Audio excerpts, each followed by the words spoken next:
नमस्कार। Astro with Avinash channel में आप सभी का स्वागत है।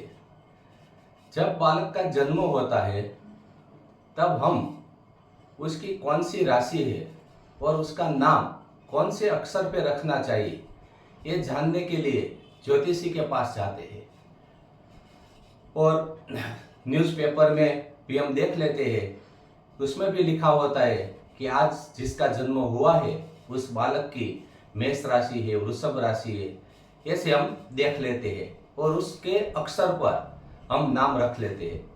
क्या ये तरीका सही है या बच्चे के नाम रखने के लिए हमें विशेष कौन से परिप्रेक्ष्य को जानना चाहिए, ये बाबत आज हम जानते हैं।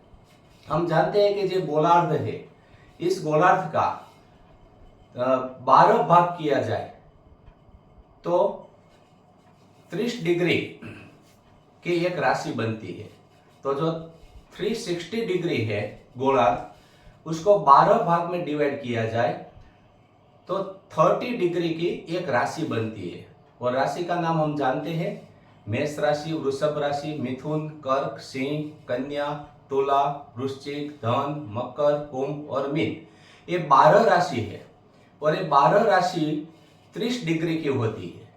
अब हम इस गोलार्ध को 27 भागों में डिवाइड करें तो 27 नक्षत्र बनते हैं। अश्विनी, भरणी, कृतिका, रोहिणी, ऐसे 27 नक्षत्र बनते हैं। और जब इस पृथ्वी पर बालक का जन्म होता है तब उसकी जो नाम राशि है वह हम चंद्र को देखकर बनाते हैं कि जब उसका जन्म होता है बालक का, तब बालक जब जन्म लेता है तब उस समय आकाश में, इस गोलार्ध में चंद्र 12 भाग में से कौन से भाग में है स्थित है, कौन सी राशि में है। मान लीजिए कि कोई बालक का जन्म जब इस पृथ्वी पर हुआ तब आकाश में चंद्र मेष राशि में स्थित है, तो इस बालक की नाम राशि कौन सी हुई? मेष राशि हुई। अब उसका नाम रखना है तो कौन से अक्षर पे नाम रखा जाए? तो हम देखते हैं कि मेष राशि में 3 अक्षर दर्शाते हैं, अ, ल, ई।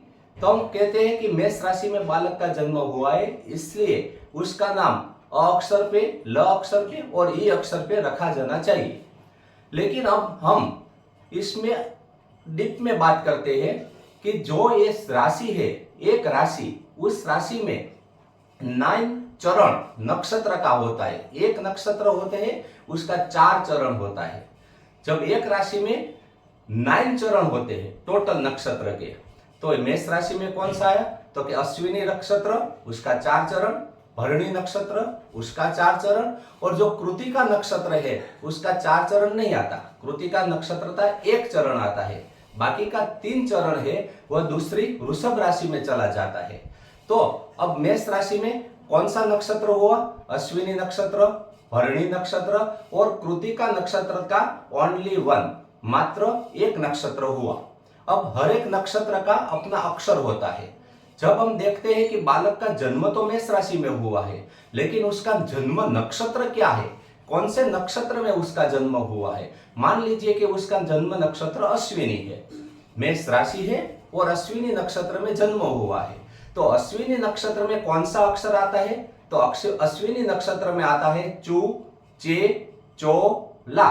तो ये 4 अक्षर है, ये चारों अक्षर 4 चरण बता है, चू, चे, चो, ला।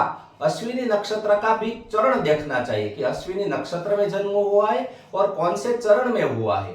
मेष राशि में हुआ है जन्म, अश्विनी नक्षत्र में हुआ है और दूसरे चरण में हुआ है, तो चू, चे, तो चे पर से नाम रखना चाहिए। ऐसे मान लीजिए कि मेष राशि में जन्म है लेकिन भरणी नक्षत्र में जन्म हुआ है, तो भरणी नक्षत्र में कौन सा 4 अक्षर आता है 4 चरणों का? तो ली, लू, ले, लो। ये 4 अक्षर भरणी नक्षत्र का होता है। तो कुल मिलाकर 8 चरण हो गए। और अब कृतिका नक्षत्र का प्रथम चरण होता है, तो आ अक्षर से कृतिका का प्रथम चरण हो तो आ अक्षर से नाम रखना चाहिए। तो इसलिए जब हम देखते हैं कि बालक का जन्म मेष राशि में हुआ है, तो मेष राशि में हमें कौन सा अक्षर दिखाई देता है न्यूज़पेपर में और पंचांग में? मेष राशि में अल ही अक्षर दिखाई देते हैं। लेकिन हमें जो बहुत श्योर से सूक्ष्म से उसका नामकरण करना हम चाहते हैं, तो हमें क्या देखना चाहिए कि उसकी राशि में से उसका नक्षत्र कौन सा है और नक्षत्र के कौन से चरण में उसका जन्म हुआ है। इसी तरह 9 चरण हर एक राशि में होते हैं।